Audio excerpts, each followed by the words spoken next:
The sun was just beginning to rise over the quiet village of Biposo, where mist rolled over the hills, kissing the rooftops of a small mud house. The air smelled of fresh dew and roasted maize from the street vendors setting up their stalls.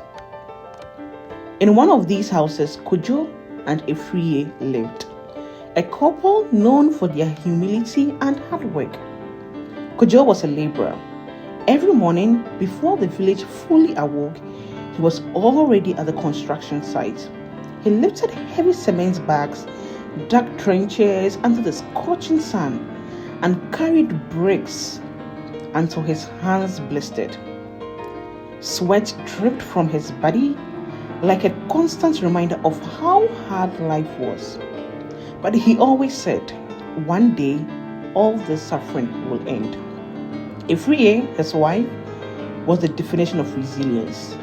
She was a trader, selling anything she could help to do to support the home. She sold roasted plantains, granuts, charcoal, and even handmade sponges. But when sales were bad, she did menial jobs to make ends meet. She would go to the rich people's houses, knocking on their doors, humbling herself before strangers just for a little money. She washed their clothes. Her hands sore from scrubbing. She cleaned their toilets, pinching her nose but never complaining. She scrubbed their floors, sweating under the weight of survival. People laughed at her. Why suffer for a man who is just a laborer? They mocked. But Afriyie would smile and say, Kojo and I are building wealth. One day, things will change. They had 4 children, their biggest blessings. Their eldest son, Kweku, was only 10 years old, but he was already stepping up to help his mother in small ways. Even in poverty, their home was filled with love until everything changed. One day, as Kojo sat on their small wooden stool, dusting cement powder from his clothes, his phone rang. Kofi? Kojo? My brother. I have a job for you in Accra, an old friend said. It's a big opportunity. You'll finally make real money. Kojo's eyes widened. Are you serious? His heart pounded with excitement. He had prayed for this moment, a chance to escape poverty. That night, he broke the news to Afriyie, his wife. She dropped the bowl of maize she was washing and stared at him. God has finally remembered us. They didn't sleep that night. No, they didn't. They sat outside under the moonlight dreaming. When I come back, we will build our own home, Kojo whispered, and our children will never suffer again, Afriyie added, smiling through her tears. That Sunday, they went to church, dancing and singing with joy. The whole village joined them in thanking God for this miracle. The day Kojo left, his children clung to his legs. Afriyie packed his small suitcase with his best clothes and a carefully prepared meal. She stood at the roadside, waving until the car disappeared. She believed in him. She really did believe in her husband. She believed in their future as a family. But Kojo never came back. At first, Kojo often called home. I miss you, he said. I'm working hard and I will send money soon. He would call to check up on the kids, sometimes spend time with the kids, helping them with their homeworks, joining his wife, Afriyie, while she did work. He was on the phone with her, keeping her company while she worked in cleaning the toilet and other things. But then this changed quickly. Weeks passed, then months. Then the call stopped. The text messages stopped. Whenever Afriyie tried calling, he ignored her. Days turned into weeks and then into months. A whole year had passed without the family hearing from their dad. The villagers started whispering, "Where is Kojo? Where is Kojo? Do you hear from him? How is he doing?" Afriyie defended him. "He's busy working. He will come back." She trusted him. In fact, she still trusted him and knew that her husband was busy, and that was why he wasn't picking up her calls. Until one evening, her phone rang. It was Kojo. Her heart leaped. "Kojo, I have missed you," with tears. "The children and I have missed you. We couldn't wait to hear from you. It's been 1 year. How are you doing? How is work? We have missed you." Afriyie's words did not even end, and Kojo quickly replied, "I'm not coming back." He cut her off. Afriyie's hands trembled. "What do you mean? What do you mean you're not coming back? I don't get you, my husband. What do you mean?" "There are better women in the city. So you know what, Afriyie, stop calling me because I'm not coming back." Then the call ended. There was silence in the room. A scream poured through the village that night. Afriyie collapsed onto the floor. The man she built with, the man she was thinking she was building wealth with, the man she loved, the man of the father of her kids, why would he abandon her? Anyway, Afriyie moved on. She still trusted her husband and thought it was one of those things. Life had become a never-ending struggle for Afriyie. With no money coming from Kojo again, she had to work as twice as she used to, and had to also work as hard to keep her remaining 3 children.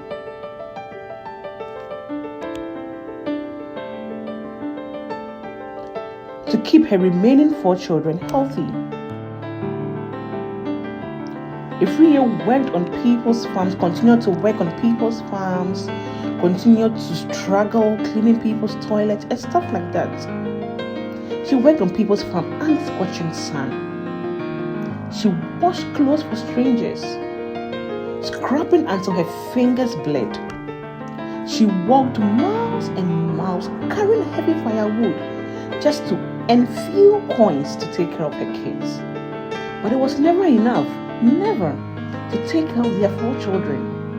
Her other son, Kweku, who was only 10 years old, couldn't bear to see his mother suffer alone. "Mama, let me help you," he said one evening. "I can sell bread in the market after school." Afriyie hesitated. "You know what, Kweku? I am doing this just for you to have a better education, so don't worry about helping you. I will figure it out by myself." But her elder son, Kweku, continued to pressure his mom and told him, "Mama, I see all you are doing for us. I really want to help you." But poverty left her with no choices, so she had to agree. One morning, on Kweku's usual rounds to sell bread, he tied a big bag of bread around his shoulders and set off to the market. The sun was blazing. The roads were busy with traders shouting over each other. Cars honked, motorcycles whipped through the chaos, and children like Kweku ran between moving vehicles, selling their goods. Kweku was determined. "If I sell everything today, I can buy my school books." He was standing at the side of the road, waving bread at passing cars. A man in a black SUV slowed down. "How much for one?" he asked. Kweku smiled and rushed toward the car, holding up the bread. He was just about to hand it over when scroosh! A speeding vehicle taxi came out of nowhere. It swerved to avoid another car, and Kweku was in its path. There was no time to run. Unfortunately, The taxi slammed into him, his tiny body flew into the air, and then silence. The market erupted in screams. The boy, the boy, the boy, someone help him, someone help him. Kweku lay in the middle of the road, his breath scattered around him, his small chest rising and feeling weakly. His mother was in a distant part of the town, working on a farm when someone ran to her, out of breath. Afriyie, Afriyie, your son, come quickly, your son. She dropped everything and ran barefooted through the market, through the village. When she saw her child lying motionless on the ground, his face covered in dust, blood pooling around him, she collapsed. Kweku, my son, open your eyes. She lifted him onto her back, crying uncontrollably. She ran through the town, looking for help. She begged passing drivers, but no one stopped, no one. She went from door to door, pleading for money to take him to the hospital. Kweku opened his eyes briefly. Mama, he whispered, weakly trying to touch her face. I'm here, my son. Stay with me, Afriyie said. But his small hand fell limp, and in that moment, his breathing stopped. Afriyie let out a scream so painful that the entire village heard it. Her firstborn was gone. With trembling hands, she picked up her phone and called the only person who should care, Kojo, her husband. The man she suffered with, the man she built with, the father of the child who now lay lifeless in her arms. The phone rang. It rang again, and rang again, and rang again. Finally, he picked up. Kojo, Kweku, our son, is dead. Kojo was silent. Afriyie sobbed. Our son is gone. Please come home. What Kojo said next broke her more than the death itself. That's not my problem. And then he hung up. That was the night something inside her died too.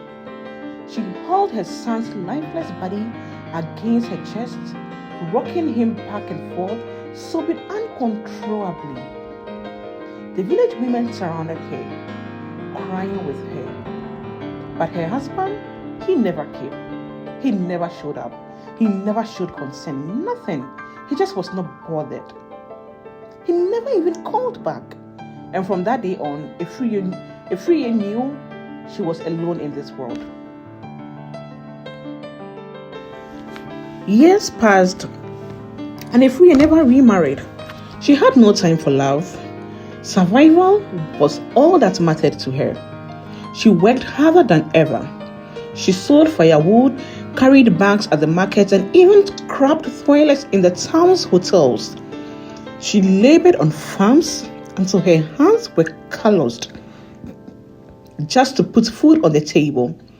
But she never complained. No, she did not.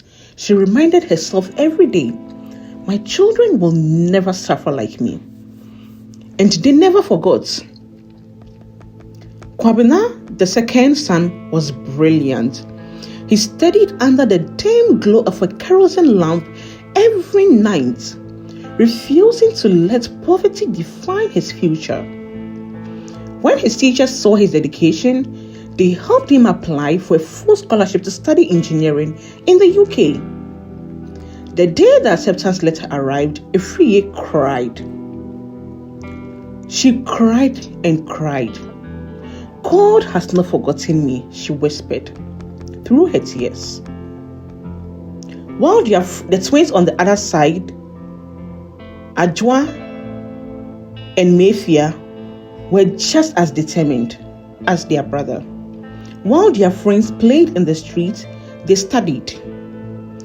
When Kwabena left for the UK, they told their mother, one day we'll make you proud too. Years later, their hard work eventually paid off. They both earned full scholarship to study in the US. Adwoa would become a lawyer, and Mefia would become a doctor. For the first time in years, Afriyie smiled. Her sacrifices were finally worth it. She was no longer the poor woman people belittled. She was the mother of champions, the mother of children who were making her proud. One afternoon, while preparing soup over a fire outside her small home, she heard a knock on her door. She wiped her hands and walked to the door. When she opened it, her heart caught in her throat. Kojo? The man who left her?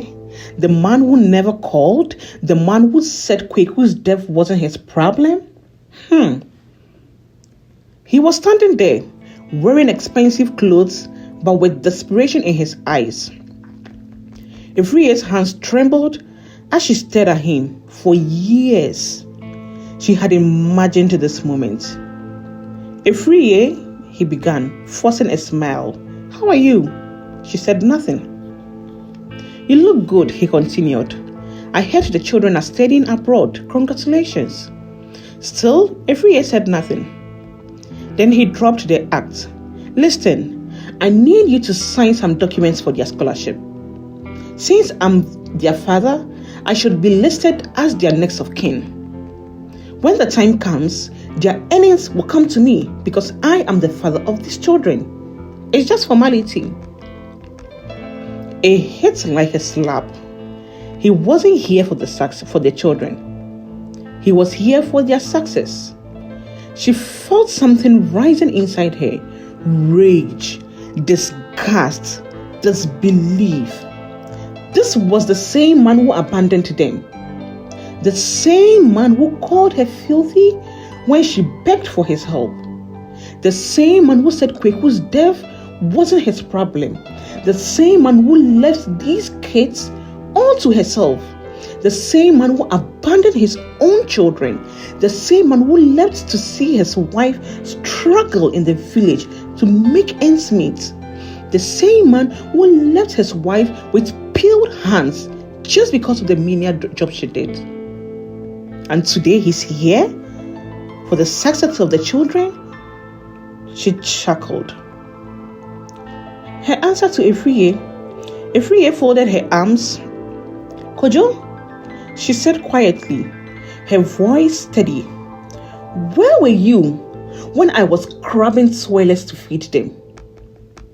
Kojo swallowed, looking uncomfortable. Where were you when Kwabena studied by candlelight because we had no electricity?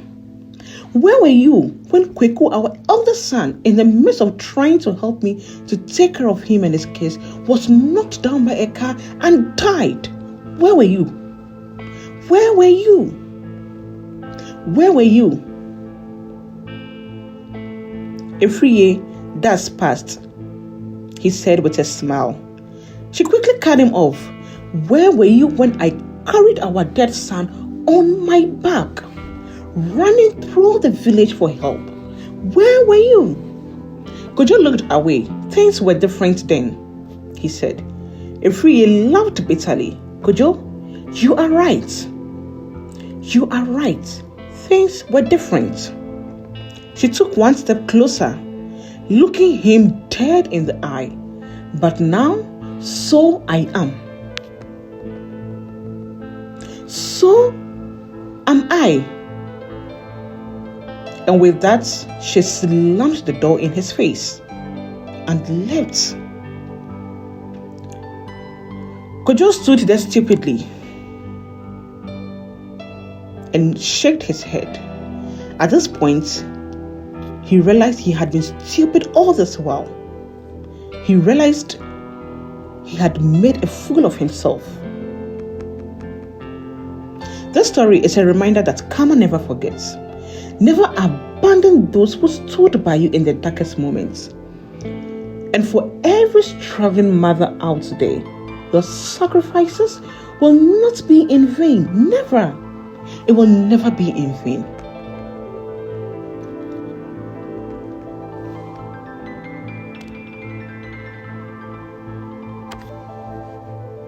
Loyalty always matters. What you sow is what you will reap. Wealth isn't just a journey. Family is the greatest wealth. What would you have done if you were in Afriyie's shoes? We would like to hear from you. If this story moved you, please share your thoughts in the comment section and share the story to bless someone else. And don't forget, karma never forgets. And to every struggling mother, your kids would definitely make you proud one day. Thanks for watching. Please don't forget to subscribe. Bye.